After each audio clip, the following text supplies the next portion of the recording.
بسم اللہ الرحمن الرحیم۔ السلام علیکم۔ دفعہ نمبر 462 اہم تعزیرات پاکستان: نقصان پہنچانا، تباہ کرنا یا ضائع کرنا، ترسیل کی لائن، تقسیم کی لائن، بجلی کے میٹر وغیرہ کو۔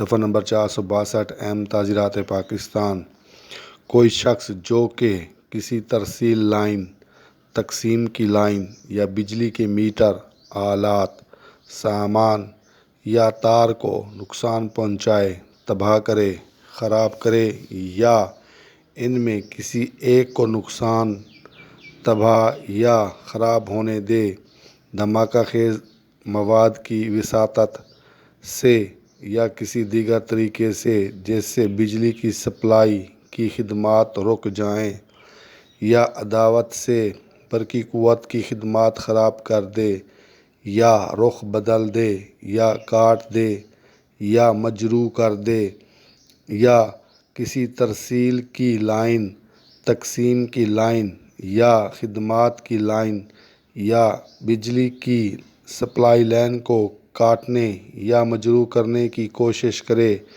اسے 7 سال تک کی قید بامشقت ہوگی اور مائع جرمانہ کے جو کہ 3 لاکھ روپے سے کم نہ ہوگا۔ وساطت کے معنی وسیلہ، ذریعہ، واسطہ۔ مجروح کرنا کے معنی خراب کرنا، بگاڑنا۔